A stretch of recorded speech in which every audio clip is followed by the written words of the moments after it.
Coming up on Kochie's Business Builders, we head to Adelaide to meet the paw-some team behind DogCity, the family-run doggy daycare where tails wag and business booms. Property expert Steve Palise drops by to share how he built a real estate empire by putting clients first.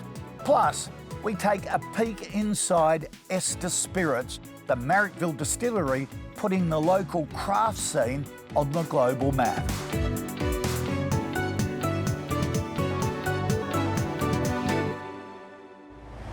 Welcome to Kochie's Business Builders, the show that celebrates small businesses doing big things.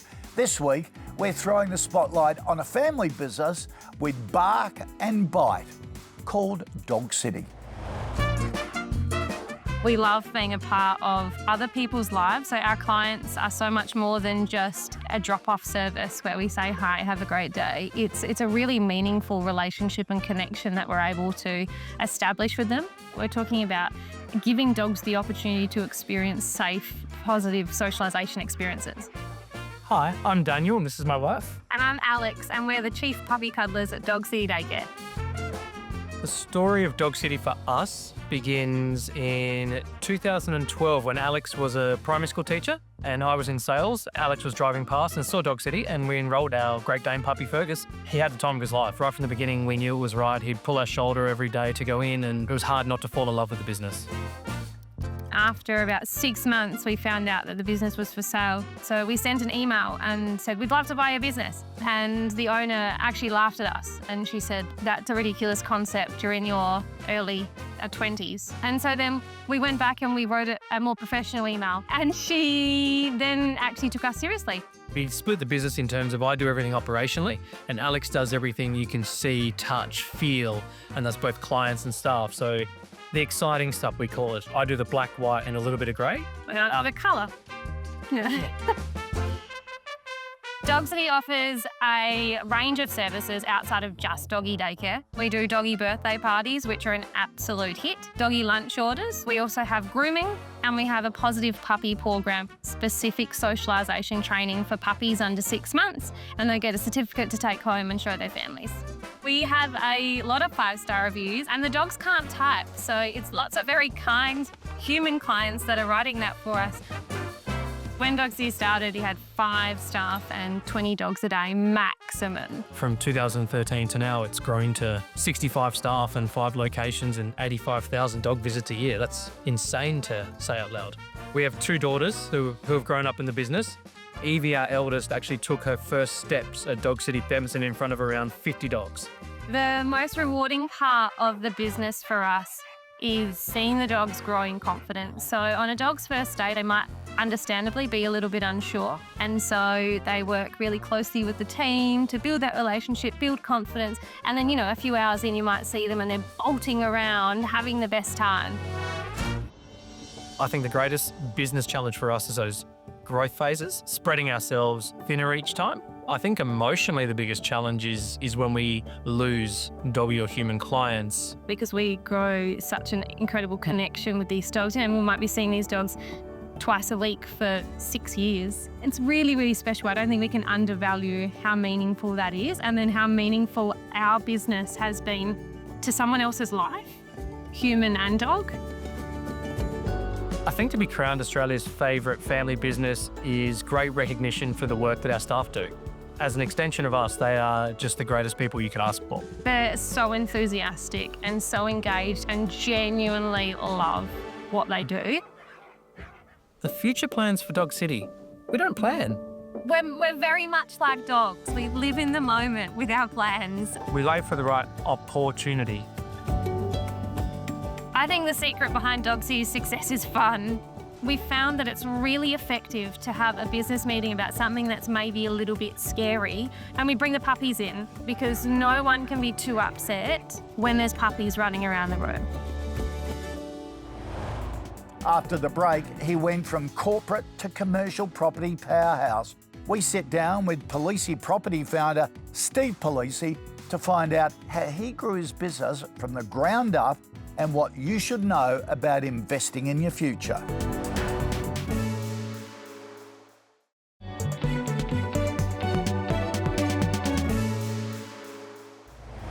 Welcome back to Kochie's Business Builders. We're joined by Steve Palise, the founder of Palise Property, one of Australia's fastest growing real estate businesses. Now, Steve went from working as an engineer to building a property empire by the age of 30. And since then, he's helped his clients to buy over 2,000 properties worth more than $1 billion. What I love about Steve's story is how focused he is on helping others get ahead, and how he's built a loyal customer base through trust, education and great service. So today we're going to dig into how he grew Palise Property so quickly and what lessons other small business owners can take away about growing customers and sales. Steve, g'day, welcome to the show. Thanks for having me on, Kochie, I'm excited. Let's go back to when you first started to get into property. Why? At the age of 25? So I was following a few of the young gurus, and they were amassing these huge portfolios at a young age, and I was sitting there as an engineer working 12 hours a day, scratching my head, being like, why am I doing this for 100K when there's other ways? And then luckily / also from study, I bought in Western Sydney in 2012, which was right at the start of the growth cycle. Right. And that little property that was 230 grand went to about 300, 320 in the first year. And then I started scratching my head even more, being like, just made $100,000 from signing a piece of paper. Why am I working my bum off all day, every day? And then pulled out the equity, bought another one, and then amassed about, I think it was about 7, 8 properties, and then started helping the CEO of my company and friends of friends. And Right. it just slowly migrated into almost like a full-time role without being an actual profession. And that's when I made the leap to work full-time in property and help others. Okay, so since then you've done over 2,000 deals. What's the key to building trust in customers?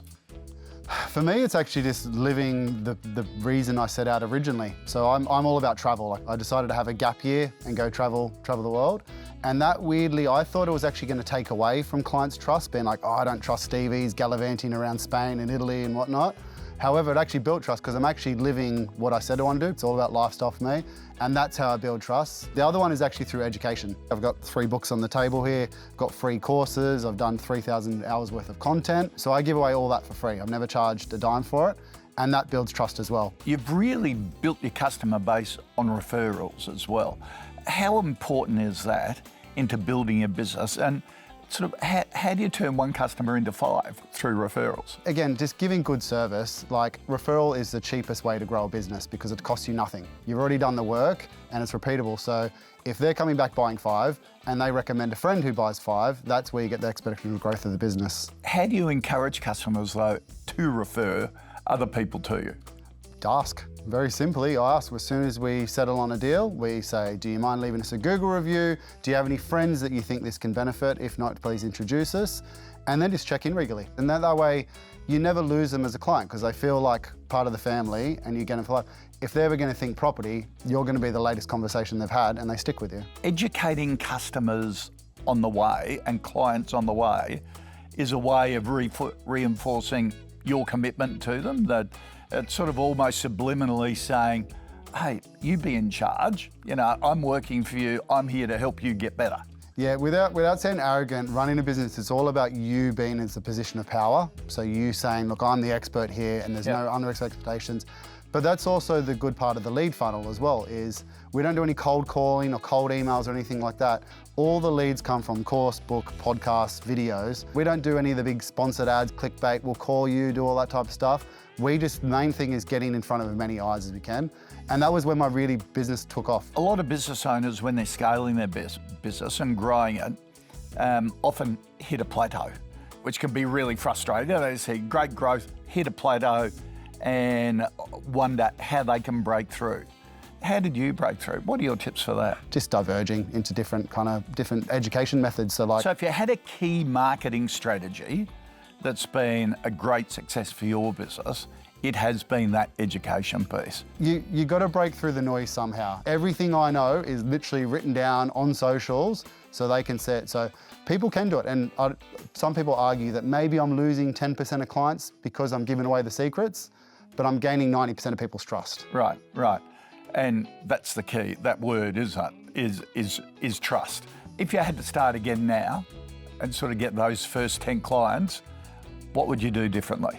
Main focus, I think, when you're starting out is treat your business like you're not doing 10 clients. Treat it like you're doing 500 clients a month and set up the systems and processes around that, because that effectively is going to give you the room to grow. You've been pretty strong on your work particular hours because you've got a life outside, a lifestyle. How important is that to get your own life as a business leader and a small business owner in check and in balance for you as well? My nourishment is surfing, rock climbing, hanging out with friends, travel. Yep. So if I'm not getting that nourishment, I'm never actually going to enjoy the work part. And I actually found I've started enjoying work more the more I did that stuff, and I was also more productive. Steve, some great advice there. Thank you so much for taking the time to join us. Really appreciate it. Awesome, thank you so much.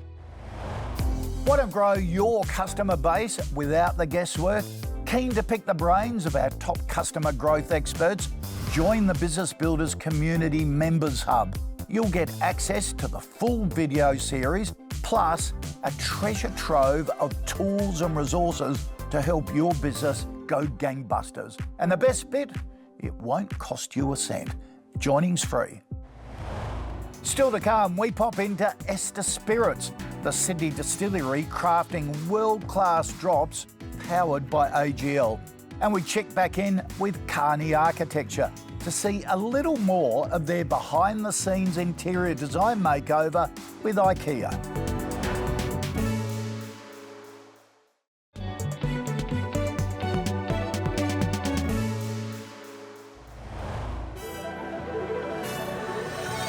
For me, it's all about the spirit of creation, the heart and the mind meeting, that perfect point between art and science, masculine and feminine. Hi, my name's Felix Clark. I'm the co-owner and founder of Ester Spirits. We're based in Marrickville in the inner west of Sydney. We're a craft distillery. We make a range of different spirits, cocktails and liqueurs, probably most famous for our range of gin-centric products that we started with 5 years ago. My wife, Karina, takes care of all the brand or outside of the bottle, and I take care of everything inside. 4 weeks after we launched, one of our products, our Strong Gin, took out Best Gin in Australia in the 2020 Australian Gin Awards. Then shortly after that, as we took out Best Navy Strength Gin in the world. Both of our rums last year in the 2024 World Rum Awards took out Best in the World in their categories, so every product has to be exceptional. At Ester, we believe in full throttle flavour. So anything we do, whether it's our food or our beverage, we're all about more flavour. So when we're making a gin, generally our botanical load, which is the botanicals we put in to make the gin, they tend to be at a much higher ratio than a lot of other producers. It's a little bit more expensive, but the end result is a really saturated flavour that we get out of that.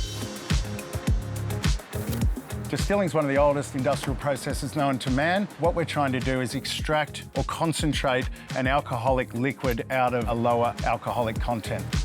The most energy-intensive part of the distilling process is actually heating that liquid before we do the extraction and take the ethanol out.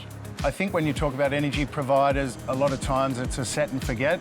I've used AGL at several of my other businesses in the past, and it was just a no-brainer to bring them across here and use them. I am spinning hundreds of plates every day. So for me, knowing that the power's going to be on and knowing that I don't need to worry about our supply or how we interact with our provider is very important to me. Creating will never leave my spirit, and Karina is the same. We love that creation side of things. When you take a product and it becomes business as usual, that's, I guess, you sort of compartmentalise that into the workspace. But then when you get to start reiterating and innovating in the space, that's what really excites us. Ester has a very strong future. We're looking at increasing our exposure of plant and equipment, potentially other sites for production, and really increasing that economy of scale to enable us to move more into other products and other categories, but also really giving Ester a great runway to the market, both here and internationally. Does your business need a design refresh? Ben from Brisbane firm Kochie Architecture met with an IKEA interior designer to co-create a brand new workspace. Here's how it went. Our office was looking pretty sad. A lunch table would be great, as opposed to just chairs and a table without a top. So we had a consultation with Janet, an interior designer from IKEA. We're going to have a look at your plans that we've done. Yep, we worked through all the furniture options that we could possibly use. The push opens, Good. no handles. Yeah, it'll go well with the green too, and how we can use those to achieve our pragmatic outcomes. We made a lot of big decisions for the space, and I was really excited to see that vision come to life. I'd recommend other businesses collaborating with IKEA for business. It's been a great process. Even as an architectural practice, it's taken a heavy burden off that design process of your own office and freed us up to get on with our job of delivering architecture to our clients. Coming up next, finance expert Amanda Thompson is here to help you kick off the new financial year right with smart strategies for planning, forecasting and staying in the black.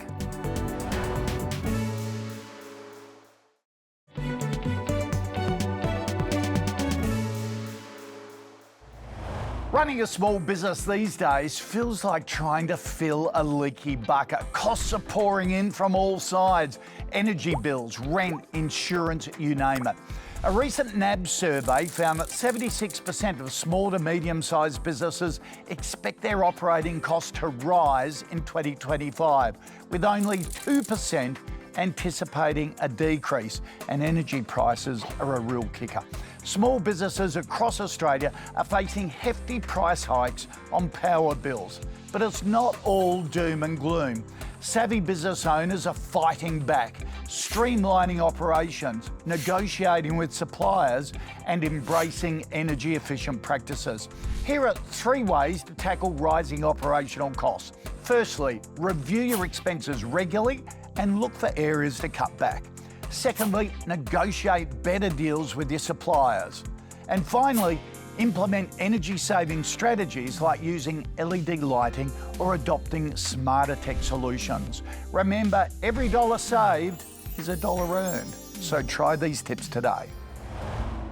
New financial year, fresh start, right? Well, it can be if you take the time to reset your finances and get clear on where your business is headed. Whether the last year was brilliant or a little bit bumpy, well, now's the moment to pause, reflect and reset.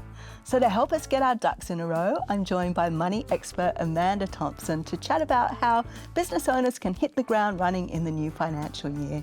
Amanda, thanks so much for joining us on the show today. Thanks for having me, Cess. So, new financial year, it's like a clean slate for business owners. So what can they do to make sure that they reset and start the year in a good way? Think of it as your annual health checkup for your business. The first thing you need to do is reset your own goals, reflect and see, is your business providing you what you want it to? What worked? What didn't? Were the wins luck or were they something that were planned? Did any expenses blow out? And if so, where can we crunch that in the next year? So what exactly should we be looking for? You can't set meaningful goals without reflecting on the past, what worked, what didn't. We want to look for patterns. Were there slow periods? Were there good periods? Why? Were there months that blew out expense-wise or the opposite? So you really are looking for patterns is one of the easiest things to check. So lots of business owners fly a bit by the seat of their pants. What can we do as a business owner to put a bit more structure into the way we deal with our money? You don't need to be a spreadsheet wizard. I like to think of it, have a solo money date, whether it's over a coffee, check your numbers on a weekly basis, even for 15 minutes. It's about creating habits, and checking your numbers is one of those habits that you can create. So start of financial year, is that a good time to be reviewing our prices? Absolutely. Pricing isn't set in stone. So if your business hasn't achieved what you want it to, often it's because of the revenue coming in not matching our expected expenses. Rising cost of living for everyone even pays out in a business. So it's a good time. Put those prices up, review your value and make sure that you're passing it on. If a business owner is feeling completely overwhelmed at the moment, I don't know, maybe they've got debts coming out of the wazoo or, they've got other commitments that they're not able to meet, what's one step you would suggest that they take right now, today, to help them feel less overwhelmed. So clarity reduces that overwhelm. So commit to knowing just one number, whether it's what's coming in the next month or what your break-even expenses are. Practice, take the time, little by little, and then bring other numbers into play. Thank you so much, Amanda. So much great advice there. Thanks, Cess. Well, that's a wrap on Kochie's Business Builders for now. We've met some of Australia's most inspiring entrepreneurs, uncovered big ideas from small business owners, and shared practical advice to help you grow and thrive. And whether it's dogs or drinks, there's one thing all these businesses have in common, and that's smart strategy and loads of heart. So if you loved today's episode, check out more stories and advice over at businessbuilders.com.au or follow us at Kochie's Biz on all the socials. We'll be back to celebrate more small business successes later in the year. Until then, keep building, keep believing, and keep your business booming. See you next time.